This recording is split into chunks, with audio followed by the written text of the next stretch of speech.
You're listening to the Adventure Sports Podcast. We talk with adventurers from around the globe to bring you the inspiration and motivation you need to get started in the outdoors or to keep you moving if you're already there. Now here's your host, Kurt Linville. Hey friends, welcome to the Adventure Sports Podcast. Today I am thrilled to visit with Erden Eruc, a true pioneer in human-powered exploration. Erden is the first person to complete a solo circumnavigation of the globe entirely by human power. Now, I've interviewed a lot of people that have biked around the world, even people that have walked around the world, but Erden added in rowing across the Pacific, the Atlantic, and the Indian Oceans. He cycled across continents and he hiked vast terrains, set 18 Guinness World Records in the process. This journey covered over 41,000 miles. He's now preparing for the 2026 Golden Globe Race, which is a solo, non-stop sailing challenge around the world using only traditional navigation. This is going to be fun. Put on your seatbelt and let's hear how Erden did this. So Erden, you clearly have an adventure career now, an adventure-focused life, but there was a time before that, and let's go back to there. What came before adventure for you? I am an engineer. I was trained as an engineer, and I have 2 master's degrees in engineering and an MBA. I was working in software development world until 2000 when the dot-bomb happened. Dot-com industry came to a crash in Seattle. We were all laid off. I was looking for additional work outside of Seattle with not wanting to compete with all the others who were in the same situation. I was interviewing with IBM Global Services, Deloitte & Touche, and such for consulting work where I would travel, come back. And then September 11 happened. Hiring freezes came. Yeah. And I changed paths. I said, this is not going to work, so let me become a firefighter for the Seattle Fire Department or become a mountain guide with American Mountain Guides Association. So I started those processes, and then I lost a friend while rock climbing together in September of 2002. His name was Göran Kropp. He had bicycled from Sweden to Nepal in 1996, towing his climbing gear and climbed it solo. He was famous for that. And I had read his book, and we were able to connect on that fateful September 30th of 2002 to climb together for the first time. And I was his belayer. And on that day, he fell and he died on a short pitch of rock climbing. So that became the turning point for me. And then since then, I've been on this adventure path. You say it became a turning point. Obviously, experiencing something like that is traumatic, but it sounds like what you're saying is it forced the decision for you to redirect your life in some way. Could you explain how that went? Absolutely.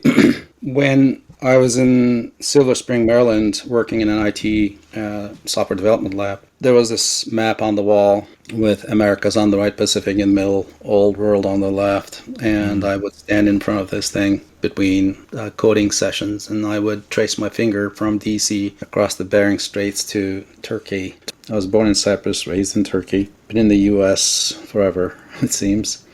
And one day I asked, what if, could I do this? Could I do this by human power? And then that became a quiet obsession. I learned quickly that I should not be sharing this with everyone because everybody was wondering if I had done anything like that before. Right. So I decided I should read more books than talk to people. And one of the books that I read was named Ultimate High. It told the story of the Swedish adventurer Göran Kropp, who had bicycled from Sweden to Nepal in 1996. And he was famous and well known for that. I got to know Göran. I got to meet him in person in the summer of 2001 when he came to Seattle for a presentation. And I was on the organizing side for the Cascade section of the American Alpine Club at that time. And I got to meet him before the spectators, the audience arrived. And I shared with him my ideas, which by then had evolved into, well, I won't stop in Turkey, I'll continue west to where I started. I shared this idea with him, and then He asked tough questions to me. When are you starting? Do you have sponsors? Oh, yeah. And then of course I had no answers. And February of 2002, we ran across each other again. I was there to do some ice climbing during the ice climbing festival that they hold in Ouray, Colorado. And he was part of the. He was with his sponsor under their tent, holding court, I should say, answering questions to his fans. And I walked up to him and he said, "Haven't you started yet?" I said, "Well, September 11 just happened. Is the world a safe place?" I had excuses, of course. I hadn't committed since 1997. And then when out of the blue, I got an email from him in late September of 2002 saying that he was in Seattle and that we should go climbing together. By then he had moved to Issaquah, east side of Seattle. And so we promised each other. He had just come back from another ascent of Everest with his then fiancée, Renata. And that was the fateful day. I was his belayer. We had done multiple lines next to each other. These are basalt columns, half rope length in height. And on that last climb, he had a catastrophic failure of his protection that he had placed on the climb. Out of all the placements that he had, only one stayed after he fell. Wow. And it was just tragic, and there was nothing to do. And we were airlifted to Yakima Memorial Hospital. He was taken to the morgue. I was taken to the emergency room. I had a rope strangulation injury in my left arm after the fall. It was quite chaotic when it happened. Everything fell apart. Sure. And yeah, that was the turning point for me. I came home. My wife, then fiancée, Nancy, was on a business trip. He came back and we sat across the table. And I said, I have to do this now. She said, "You will, you must." And we never looked back. That was the turning point for me, September of 2002. Well, and you have done some remarkable things since then. Was it just a matter of life is short, I don't want to waste it? Is that too simple of an explanation? No, it was more, I think I am a physical person. I like physical challenges. I had been an outdoors person for a good long while. By then, I had climbed Half Dome and El Capitan, and I had attempted Mount McKinley before, and I was trying to break away from the office life. And as a weekend warrior, doing these things is not easy. One needs time, and one needs financing, and the financing doesn't happen unless one works. And then you've got mortgage to pay, all sorts of commitments. They create these chains that hold us back, and dreams come and go, focus on what's in front of us, and we are in the trenches fighting to make progress in the ways that we know. And then, of course, the routine is established, habits form, and takes a while to break out of that. And life happens while we have dreams that are coming and going, these ideas that we dismiss, whether by our own reasoning or by the others poo-pooing our ideas. Somehow these things get put away. So I often say when I talk in front of children that dreams are like seeds in the fertile ground, and when they sprout and then they start rising out of the ground, we need to protect them, because there will be those who will want to come and stomp on those and kill those ideas, and we need to put a fence around it. We need to protect it. We need to give it water. We need to feed it. We need to let it gain some height and strength and girth so that it will be hard to break and it'll stand on its own. And dreams are no different than a seedling that grows out of the ground that we have planted. So if we think of it that way, then I think dreams become these ideas that need nurturing. And knowing that, I can then plan my future better. I fail to every now and then. I talk myself out of a lot of things. I have big ideas, grandiose ideas, but that they challenge me financially and, of course, time-wise, and I'm not getting younger. All of those things conspire against them sometimes. You're kind of inspiring a thought for me, which is it's easy to say, well, I can't really do it right now because, and you can always come up with a lot of different reasons. But another approach of whatever the big dream is, another approach is, okay, I have to find a way. That's a different approach than saying, well, not yet because, right? It's a combination of the two, right? Sure. Planning versus preparation are two different things. If you plan, you're planning things to be orderly. You have a sequence of events. Yeah. If you're prepared and the opportunity meets preparation, then we are lucky, right? So that's the Right. that's the difficult one is to know how to prepare, how to be ready, and sometimes it just happens that we are the right person at the right moment to grasp an idea and run with it. The difficult part is to recognize that opportunity. For sure. Sometimes we are so focused on everything else going on that we have these,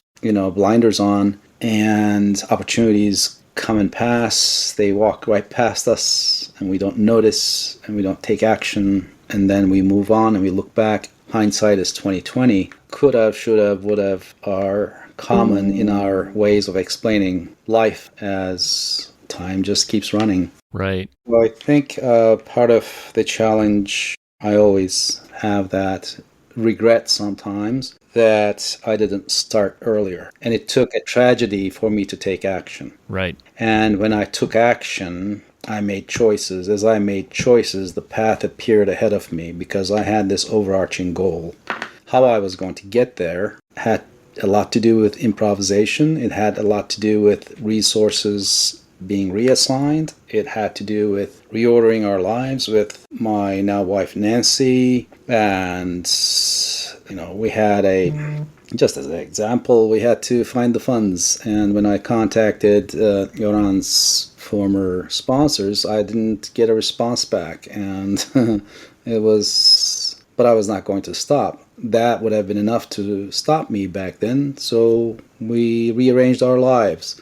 We had a Lakeview condo in Seattle with the views of downtown Seattle. We sold that, moved to a condo farther away so that we could live on one salary. I cashed out my retirement funds and we had 2 cars, sold one, etc. I mean, these are details, but choices were made. And then as I was able to raise funds with friends donating or minor, some sponsorships, I should say, that were not anywhere near what I needed to undertake this big idea of a circumnavigation by human power. I was able to cover the costs as we went. So the marginal costs were easier to cover than finding this big lump of cash that would have made it all possible and would have convinced me to start finally. When I gave up that idea that it wasn't going to happen, that this was such an outlandish idea that one could go around the world by human power, then it became a battle against the next step, setting up going past these obstacles, figuring out the next logistical step, and just keep on keeping on. And I pushed the journey around the world. And by the time I came back from this circumnavigation by human power, I had registered 15 Guinness World Records and had become the first person to have rowed 3 major oceans. And the circumnavigation took 5 years, 11 days. It still stands as the fastest circumnavigation by human power.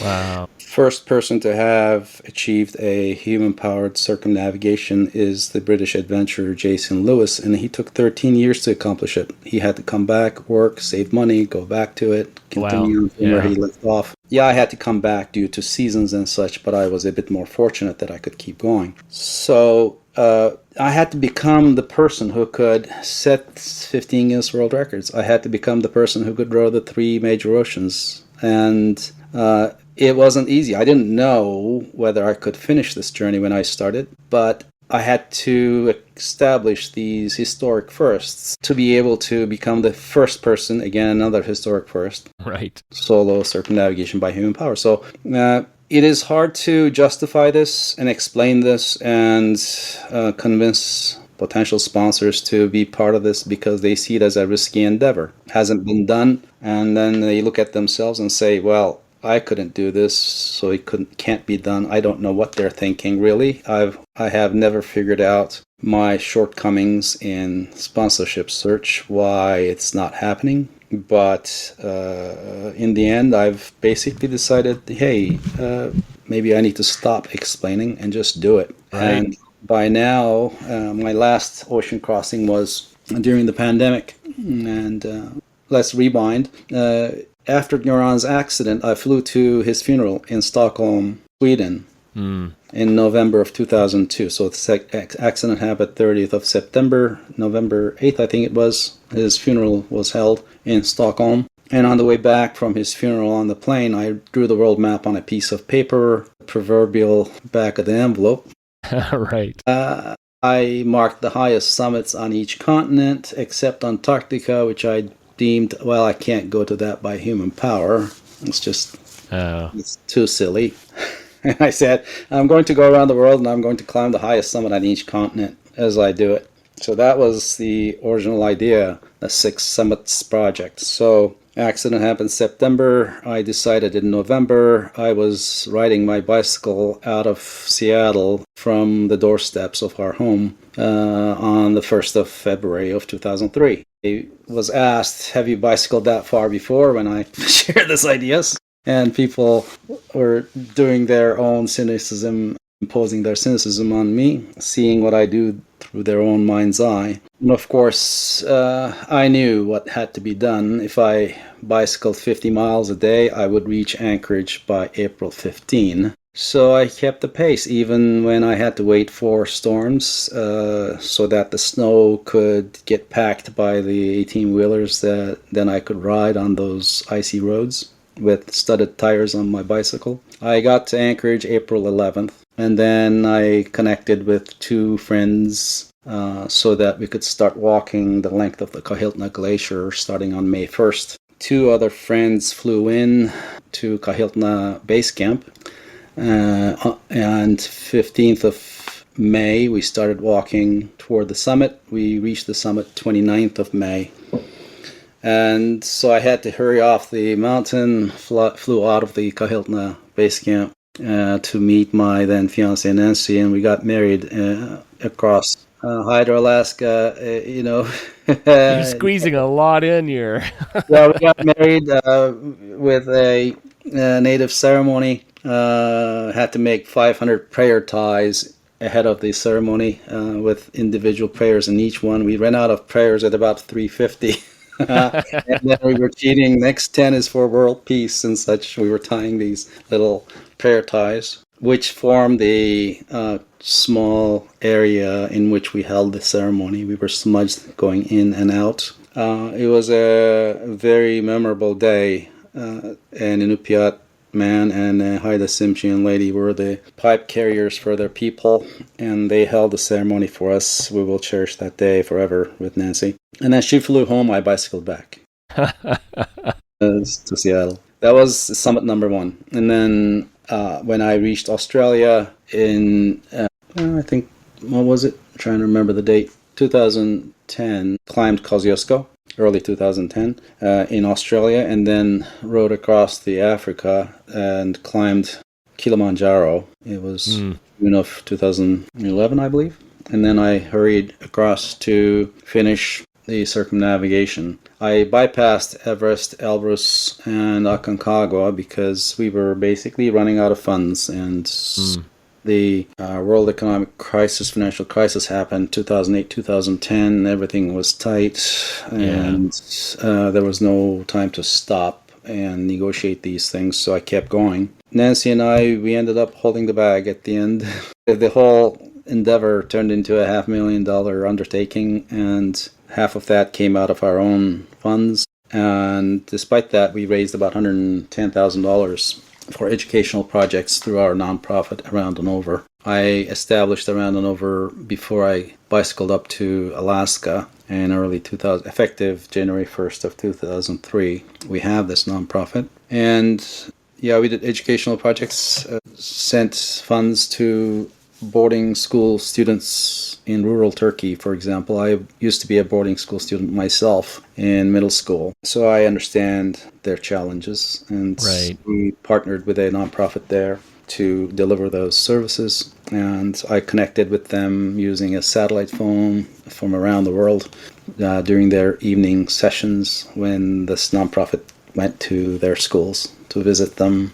And yeah, it was So what, quite the explain for challenge. us, just so I understand, Around and Over is the nonprofit that's helping on these, is it helping the boarding schools, or it's helping the students have a better experience at the schools? What is the What assist? the assist is, this nonprofit called İlker is focused on these boarding schools, and what they do is they take college students with them to these boarding schools. They can be of elementary school or middle school age, coming from various villages to a central location, and then they would encourage them to read. They would take books, establish libraries, sometimes deliver, winter conditions, and they come from villages and they don't have proper boots and clothing and such. Sometimes it goes down to those very basics too.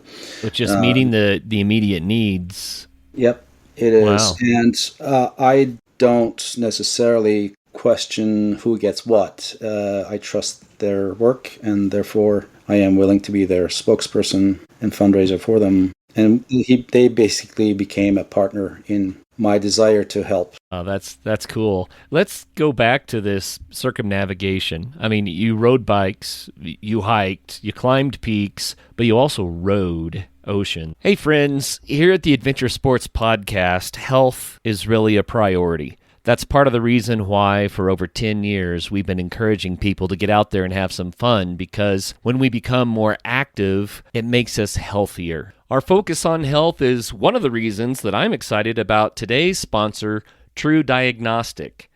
Did you know that your calendar age doesn't always match how old your body truly is? Your biological age, the age of your cells and organs, is actually the number one predictor of your risk for serious diseases like heart disease, cancer, dementia, and more. That's why learning your biological age can be truly life-changing, and that's exactly what the True Age test from True Diagnostic helps you do. It's a simple at-home test. You just prick your finger and then use the provided packaging and a prepaid envelope to send the sample in for testing. No doctor's visits required, no labs, but you'll get great information that can help you to be healthier and understand how you're doing with your own health habits. Now, I always joke that I'm 23 years old. You've heard me say that forever. Obviously, I'm quite a bit older than that, but I'm curious to find out what my biological age is. It's kind of eye-opening when you learn that your biological age, if it's just 5 years older than your actual age, your risk for major diseases can go up by 30 to 50%. That's kind of a wake-up call. But due to epigenetics, and this is the part that really inspires me, up to 90% of biological aging is driven by lifestyle. That means the way that we eat, move, sleep, manage stress, all these things play massive roles in how fast or slow our bodies age. That aligns with the Adventure Sports Podcast so much. So I'm taking the test. I'm excited to find out the results. And in addition to my biological age, True Diagnostic also provides a personalized report that's full of science-backed steps that we can all take to slow down aging and improve our health over time. If you care about protecting your health and want to find out what your real age is, head over to truediagnostic.com and use my code ASP to get 20% off your entire order or subscription. That's truediagnostic.com. Use ASP at checkout to get 20% off. Your future self will thank you. Have you heard of the 5 love languages? I believe they're physical touch, words of affirmation, quality time, acts of service, and gifts. And here's the tough part for me. My wife's love language is gifts. and I'm just no good at it. That's why I am really excited about today's sponsor, Uncommon Goods. The holidays sneak up fast, but it's not too early to get your shopping done and actually have fun with it. Uncommon Goods makes holiday shopping stress-free and joyful with thousands of one-of-a-kind gifts that you can't find anywhere else. And I want to stress the one-of-a-kind bit. That's why I like this. After a few years of holiday presents, it starts to feel like there's really nothing that the other person really needs. So I'm always looking for a unique gift that expresses my personality and the recipient's personality in a way that says, I love you uniquely, but that's really hard for me. Uncommon Goods looks for products that are high quality, unique, and often handmade or made in the U.S. Many are crafted by independent artists and small businesses, and because they're made in small batches, the best finds can really sell out fast. But their site is loaded with unique gifts that you're not going to find anywhere else, and this really helps me.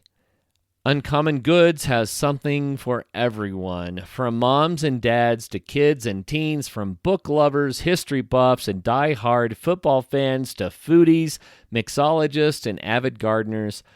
You'll find thousands of gift ideas that you won't find anywhere else. When you shop at Uncommon Goods, you're supporting artists and small independent businesses. Many of their handcrafted products are made in small batches, so shop now before they sell out this holiday season. And you know how I'm always talking about doing things that matter, that make a difference for others, even in your adventures? Well, I love this about Uncommon Goods. They give $1 to a nonprofit partner of your choice for every purchase. And they've donated more than $3 million to date. That's fantastic. So shop early, have fun, and cross some names off your list today. To get 15% off your next gift, go to uncommongoods.com/ASP. That's uncommongoods.com/ASP for 15% off. Don't miss out on this limited time offer. Uncommon Goods. We're all out of the ordinary. I rode oceans, and I had to sea kayak along the shores of Papua New Guinea and Australia, where I didn't have access to roads, for example. So it was a multimodal, human-powered project, Right. yes. Well, I think about so many things when I think about rowing oceans.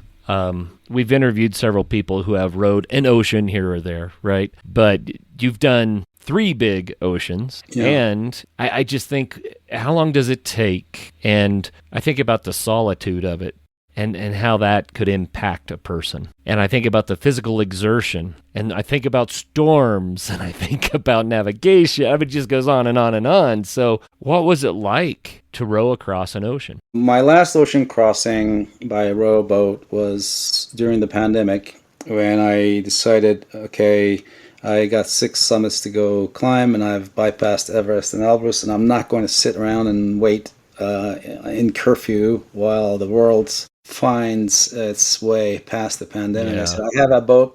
I can be alone on a boat, loaded up with food, and I can go. So I left from California by way of Hawaii, Guam. I made it all the way to Philippines. That became the first row across the Pacific Ocean ever. And my total days at sea career total reached 1,084. Distance rowed solo reached 26,700, I believe it was. And the first crossing as such. And so the total number of records went up to 18. I couldn't get a visa from China after that, despite trying multiple times. So I couldn't launch on the South China Sea, and had I rowed toward Vietnam, I wouldn't have been able to get around Myanmar, because there is currently a civil war there, and they declined my attempts for a visa. They said, we can't guarantee your safety. So my path was just blocked.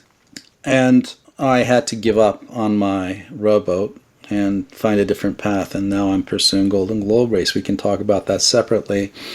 But The thing that I found in ocean rowing was that when I launched on any ocean, I found peace. I found solitude. I enjoyed that. I liked being one with the ocean, and to be able to just get out there and demonstrate mastery became the satisfaction that I derived from the whole exercise.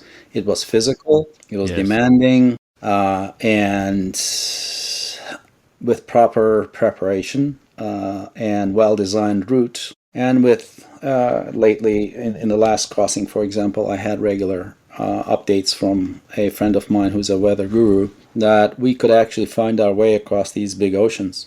And it became such a satisfaction to see the results of my work. All I was in right. charge as much as the ocean allowed, but if I decided to work with the ocean, not against it, and take advantage of what it offered, then I could actually achieve these things. And there's a great amount of satisfaction in that. Storms did come and go, but I had to be on the water outside of storm seasons, so part of my planning has to do with taking into account storm seasons, storm tracks, and where they happen. What should my route be? How do the currents run? How does the trade winds blow? How do the trade winds blow? Right. And where do the swells come from? And how will these vectors act on my rowboat? And It's an then engineering challenge, isn't it? it certainly is, and one needs to sit with these climatological data that are available going back a couple of decades now and digest it all and then come up with a plan. The storm seasons, storm tracks, all of that determine the season to row to be in reasonable conditions. If a storm comes, it won't be that bad, so it'll be survivable. Then it'll pass, and then things will come back to what's statistically normal, which means that the boat will be carried by the ocean in a certain direction. If things happen where the boat is being pushed around in directions I don't want, then I can slow that down by deploying a para anchor or staying outside over time, rowing, doing my best to influence the fate of this vessel, because I'm the engine. And if I slow the negative influences of any weather systems, and if I take advantage of any ways that the ocean will help me, then in the end I generally head in one direction that I want to go. So if I have the ocean then coming back to the normal that I've determined ahead of time, and I have planned crossing 30 miles a day, 1,000 miles a month kind of pace, and I've thought about what the conditions will be at a given point on the ocean at a given time of the year, then I can statistically carry that boat across. And as the ocean then tries to push me around, my battle is to stay on the route that I had designed ahead of time, if that makes sense. It does, yes. And then, so it's not accidental that I get across. Yes, I do get warnings and, okay, watch out, storm coming, batten the hatches kind of thing from my weather guru friends. I also had to design this ahead of time, run it by my friend and say, hey, this is what I'm planning, what are you thinking? And at the end, I had spent enough time on the oceans that I got a sense of what it took. So in that way, I was able to make it across all the way to Philippines, for example, was willing to keep going. And that to me is satisfying. That to me is mastery right there. Sure. And did you reach a point during these rows where you just thought, man, I would really like to have someone here to visit with. I would really like to have a steak dinner. I would really like, all the things. Well, one misses company, certainly. I do miss my wife. I do miss my dog. And they put a smile on my face when I think about them. But it's a small boat, and being in charge of one's destiny and being the captain of one's vessel means that I'm making my life depends on it, on the decisions that I make, and the actions I take are important, and they're critical to my safety. And if I have to, my record is, for example, just to stay on the correct side of a current as I was approaching the final port, Legazpi city in the Philippines. I had to get past a strong current that was happening in the San Bernardino Strait between Luzon Island and the Samar Island just south of it.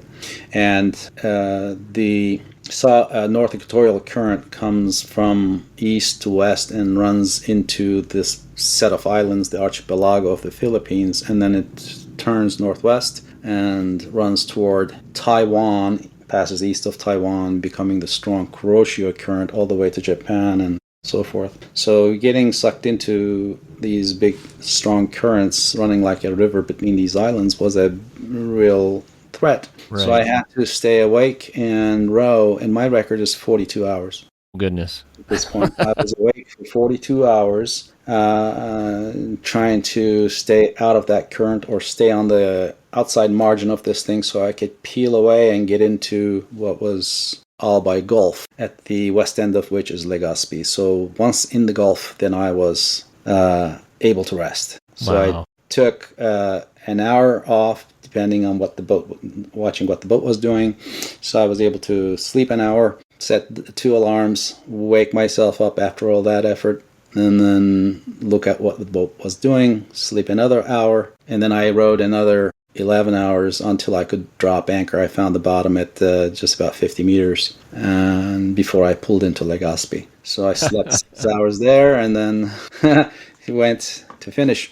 So that's exhausting, Erden. I have to ask what it takes, and that doesn't happen. I can't demand that of anybody else, but I then have to be confident that yes, when the time comes, by the time I get there, I will be in good enough shape, and mentally I will be ready for this, sharp enough that I can execute this decision and do what it takes. And quitting is not an option. I could lose the boat. I could not accomplish my goal. All of these things, after having rowed 238 days to get there, on the last day, I cannot just quit and say, okay, so I give up, come to me. No, that was not an option. Quitting is forever. Fatigue is an emotion. It's an outcome. Boredom is an emotion. It's an idea. It's an outcome of the situation. So if I can then step back and say, why am I feeling this way?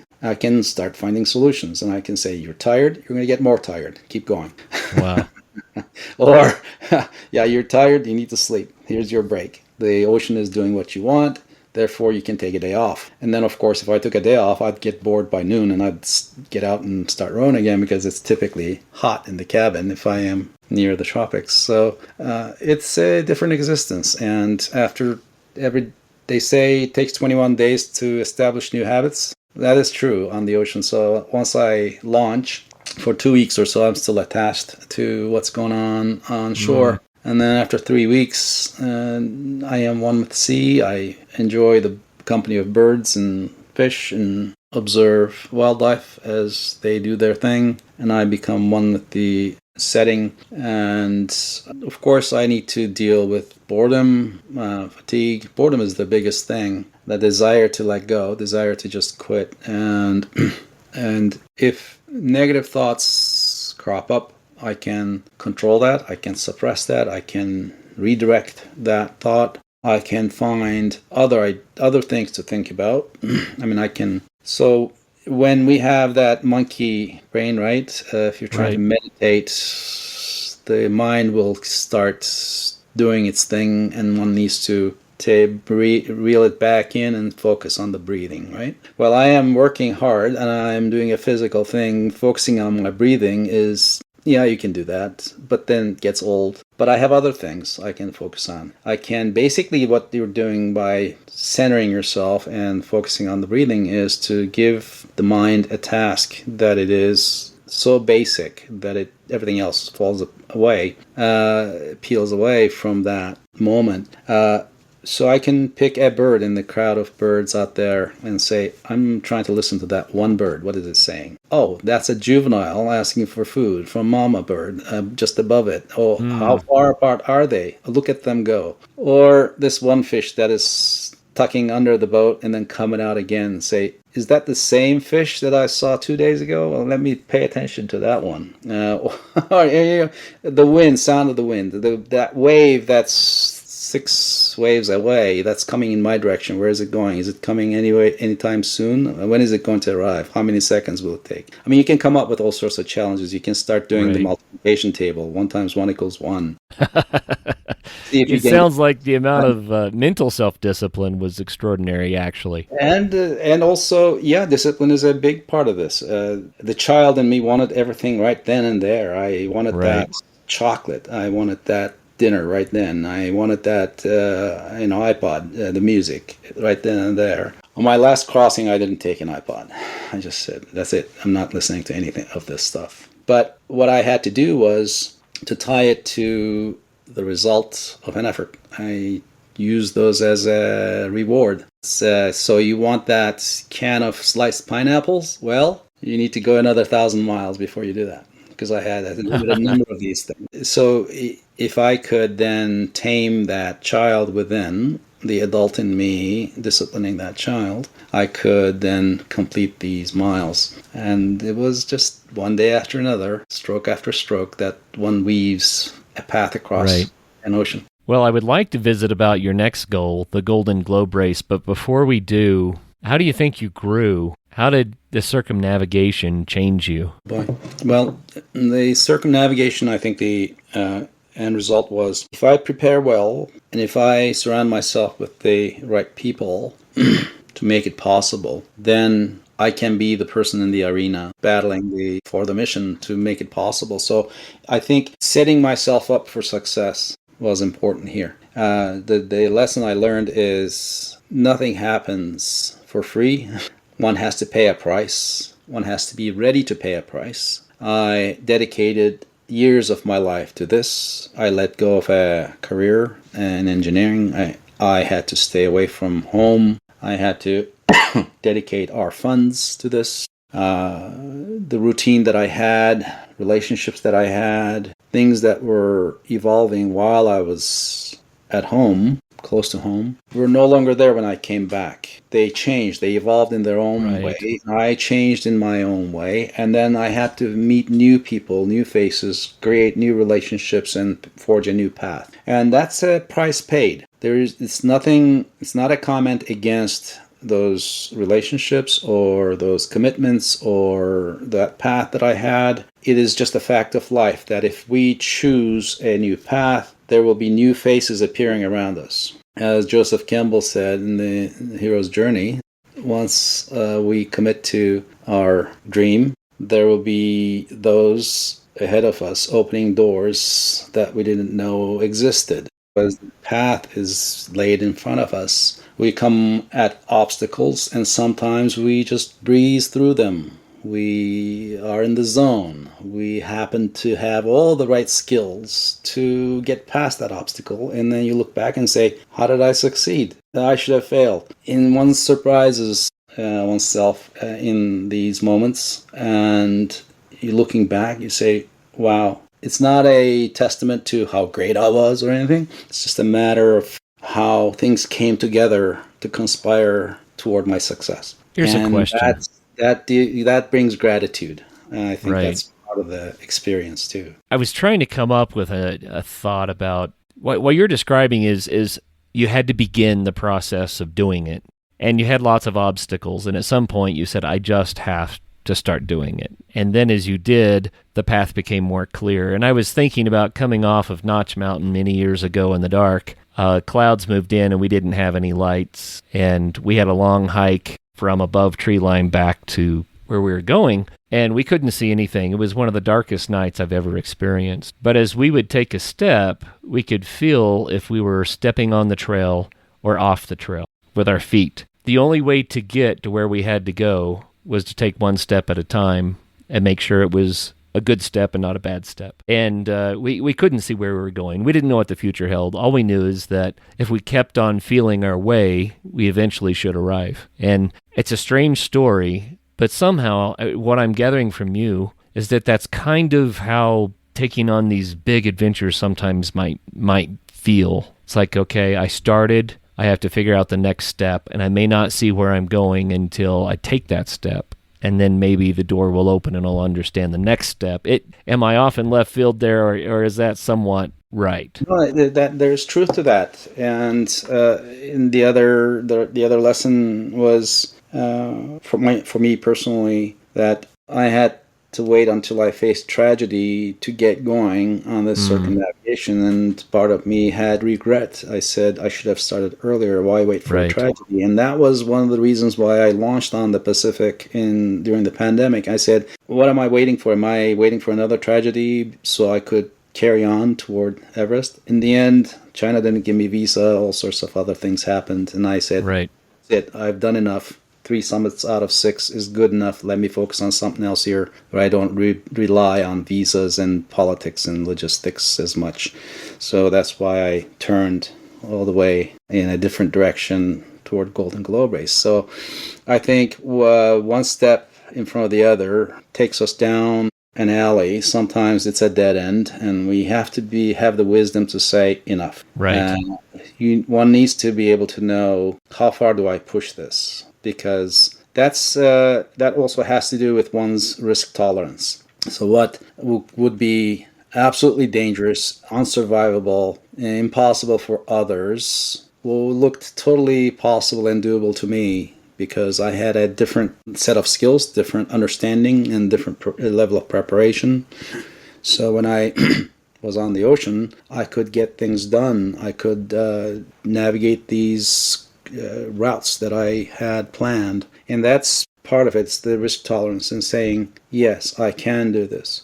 And pushing beyond that is often fatal. So being an adventurer, being a person facing nature often at its harshest, I am well aware that, yes, I was pushing my limits. But risk has to do with presence of danger and the threat and the likelihood of facing it.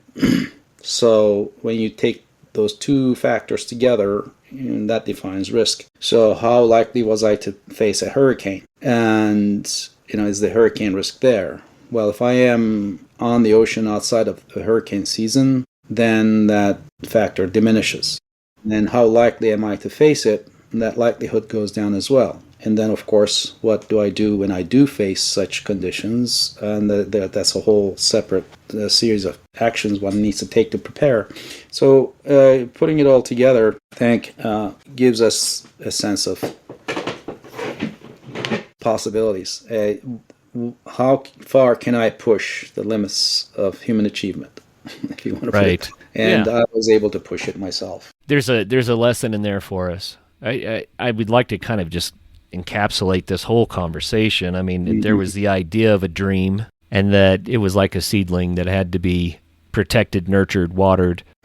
Otherwise it could get stomped on, and that would be that. It required kind of a tragic but a wake-up call life experience that gave you perhaps the motivation to say, what am I waiting for? I have a dream. I need to start working toward it. And then you can't see the future. You don't know where you're going to end up when you head down some of these paths.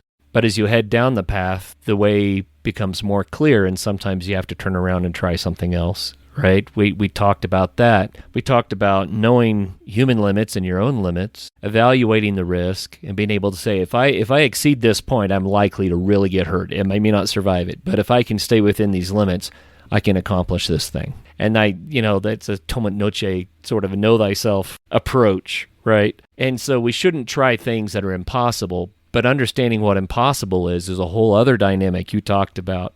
A lot of people telling you, have you ever done that before? That may not even be possible, right? But in your mind, I think you're able to say 30 miles a day, 1,000 miles a month. That's possible. Yeah. Or on the bicycle, 50 miles a day. Yes. It's possible. I think when you put all these things together, it starts to make something that sounds impossible. I mean, you eat an elephant one bite at a time, right? But you have to start eating. And that's the part I think that most people never, ever do. So, Erden, what would you say to people about getting started? If we have an idea, a dream, dreams don't become reality until we set goals. We have to have long-term goals and then break that into short-term goals and then start taking steps. When we achieve the first short-term goal, we taste success, and we do that again, and then success becomes habit along the way. And then we start feeling better about our long-term goal. And we say, well, maybe I'll get there. Yes. Yeah, it'll take a few more steps to get there. But then every goal that we achieve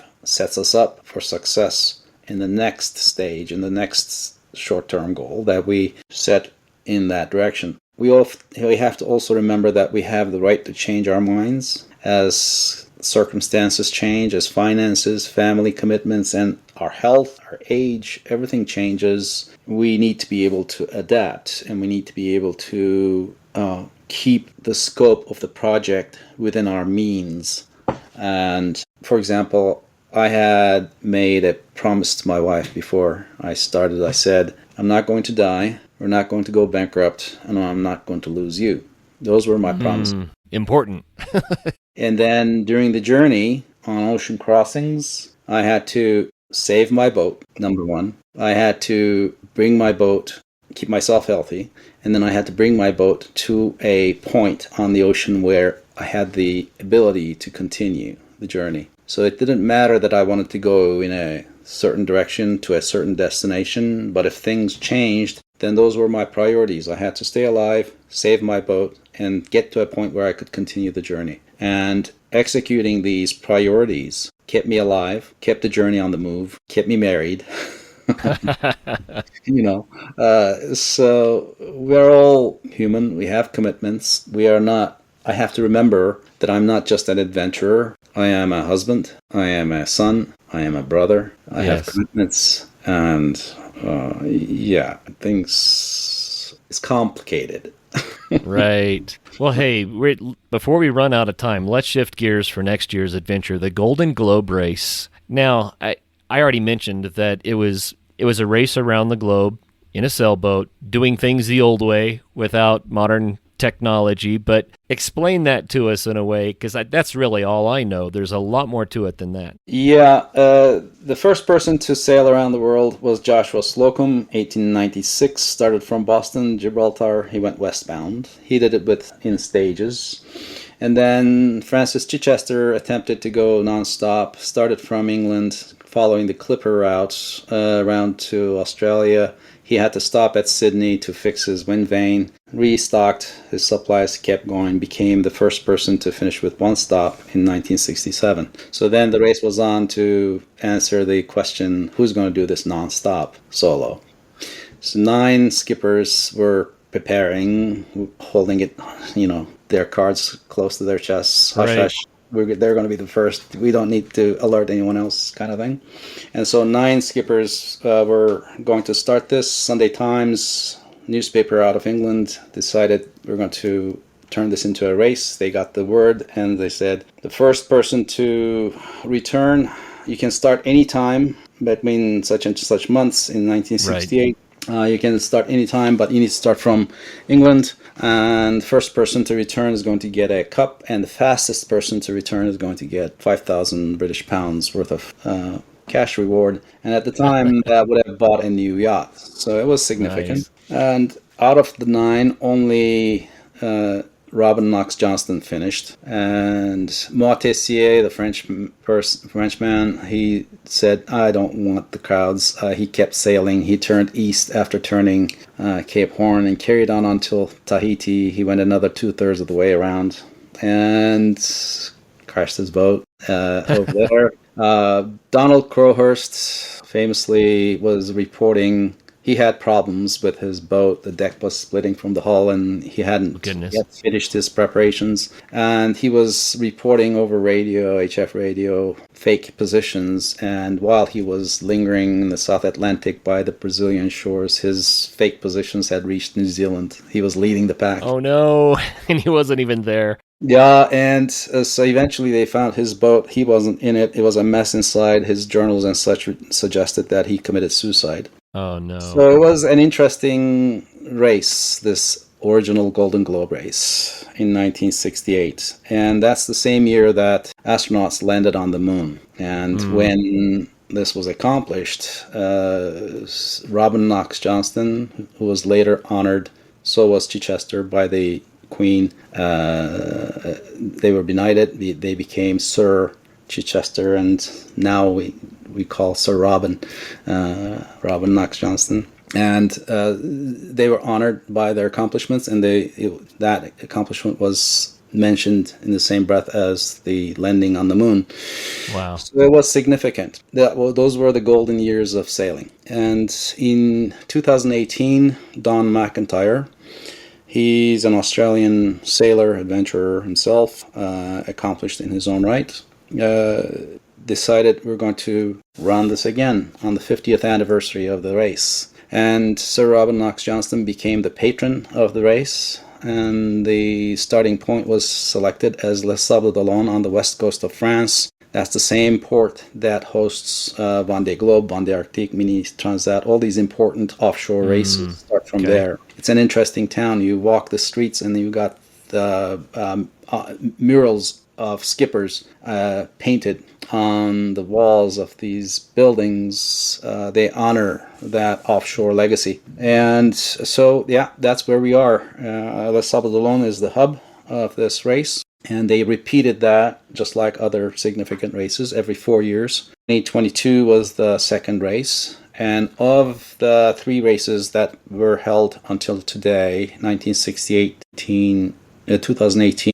and 2022, out of all the entrants, only 9 were able to finish. Only 1 in the first one, and then only 3 properly finished non-stop solo around the world, unassisted, in the 22 race. And the race is restricted to vessels that were built before 1988, standard vessels. You can't modify them significantly. For example, if it doesn't have a bowsprit, you can't add one to change the sail plan, for example. It's a significant change. And any change has to be submitted as a refit plan.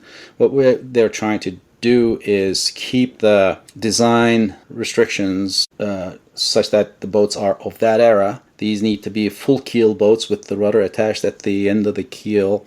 We don't have modern electronics to navigate. For example, we can't use GPS chart plotters. We can't have desalination units to make water. We start with the water on board and jerry cans of water, whatever we have, and then collect rainwater along the way to extend our range. The food is on board. We don't go stop somewhere and stock some more food. Everything on board. Fuel, we have a full tank to start, and at the end we have up to 30 liters free that we can use. But then after that, every liter costs us 3 hours of penalty, if I remember correctly. And so the vessels have to be 10 to 11 meters long, 32 to 36 feet. Yeah, and we have to use sextants since we can't use GPS and chart plotters. We have to use sextant, paper charts, and know how to use these traditional methods of determining our location, be good at coastal navigation, celestial navigation. Of course, survival techniques, storm techniques, at sea to be able to deal with all of this, because it's going to be a non-stop race. Once we start, the weather will come and go, and we need to be able to deal with all the changing conditions at sea, and we need to be masters of that medium. And in high southern latitudes as well. Correct. We have limits to how far south we can go. One of the things that happens is one is tempted to go further south, because the closer we are to Antarctica, the shorter the distance that we will sail, and faster it'll get done. And the worse the weather. But we will be exposed to harsher weather, and also we will risk hitting ice along the way. So there is an ice limit south of which we will not go, and this is determined on the Indian Ocean as well as the South Pacific, where we are limited at how far south we can go. And if we drop south of that latitude, then we will get time penalties again. So there are consequences to how we navigate and where we go in that sense. Otherwise, but it's all for safety. And as much as we are limited in all the modern conveniences, we are required to carry an EPIRB. We are required to carry an HF radio and know how to use it. We will have a satellite phone that we will use to call in and record messages that will be broadcast on Soundcast, for example, on the cloud.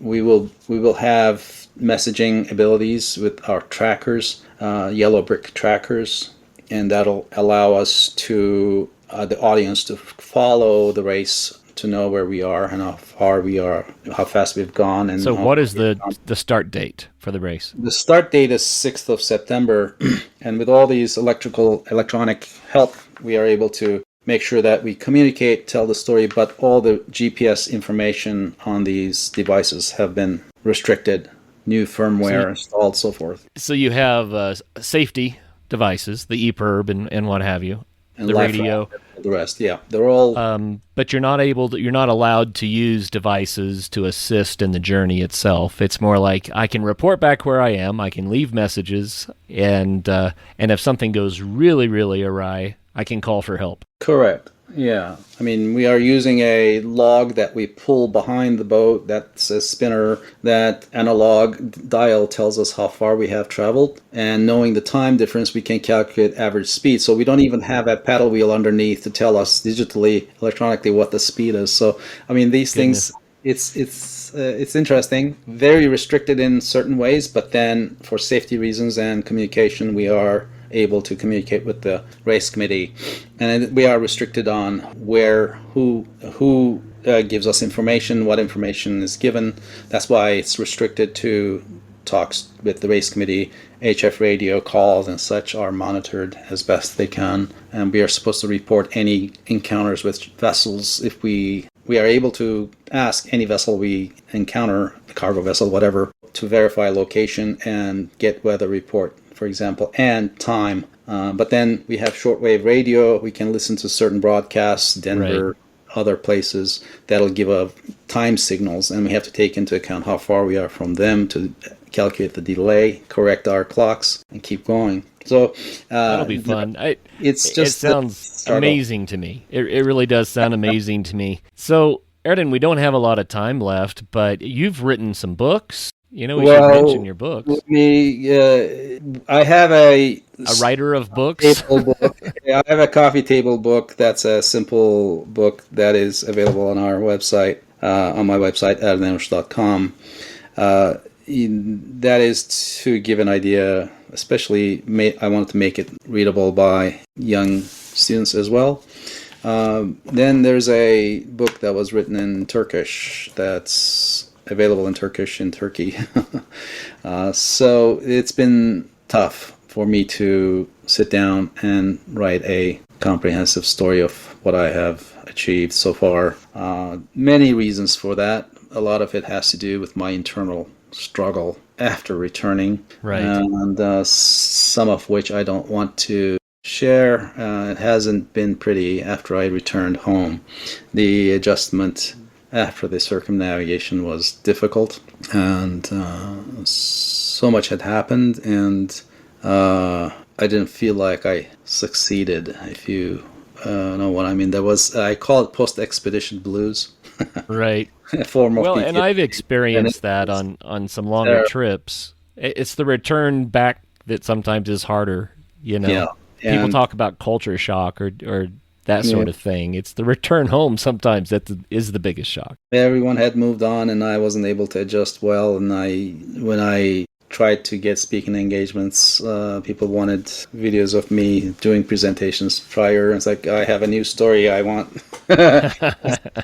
Let's carry on. And and I had, basically what happened is I had all these obstacles that I couldn't negotiate in the city. I was able to negotiate everything while I was on the journey, and that frustration, not being able to adjust and meet the demands of society, frustrated me. I wanted to leave again, but I had spent all our money, and I felt trapped. And that sense of being entrapment and not being able to go was a downward spiral, and was a very dark period. It lasted about a year and a half or so, until I picked up sailing, became a sailing instructor, got a captain's license. I started delivering boats. I started racing.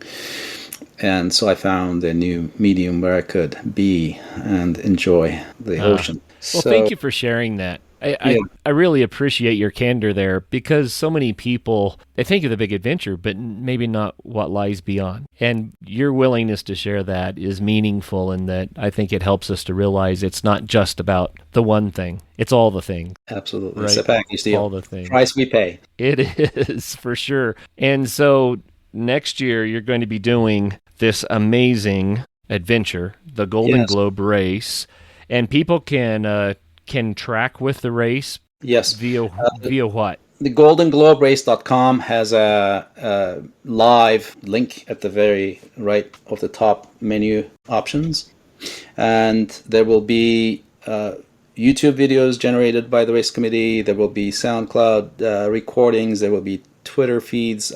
All the social media. It's a professionally run race, so the tracking and also keeping up with what's happening in the race will be possible through that. The race should take about 8 months to complete if everything goes well. In the boats that we have, I should return April of 2027. Closing ceremonies will happen toward the end of June 27. The vessel I got, Clara, is the vessel that got line honors in the 22 race. Simon Kerwin, the British sailor, was sailing Clara very well. He's a very capable sailor.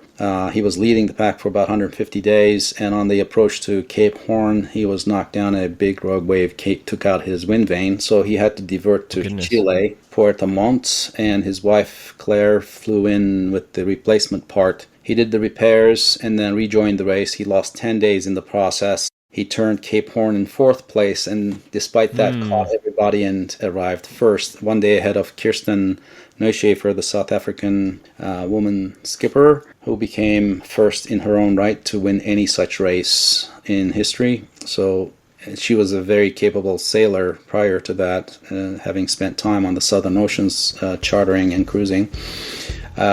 She was the official winner because she completed it non-stop. Right? Yeah. Indian skipper Apilash and Austrian, I believe, skipper Captain Guggen. Those were the non-stop finishers, and then 2 stopped with 1 finish. So, what I'm getting at is I have a good vessel that's race tested, and if I become the skipper she deserves, then I might have a chance at the podium. Well, we wish you all the best, and congratulations on another attempt at something amazing. I'm going to say it that way. And thank you for sharing so much wisdom with us about what it takes to take on the really big goals and to outline steps, really, so that other people can follow in your path if they have those sorts of dreams as well. So I really appreciate your time today. Thank you again for sharing with us. I appreciate that. Thank you for the opportunity, Kurt. You bet. And for everybody out there, wow, huh? I just can't imagine what it takes to accomplish things that large. But, maybe Erden here planted some seeds for you. And until the next show, dream big. But don't forget to nurture those dreams. Take care.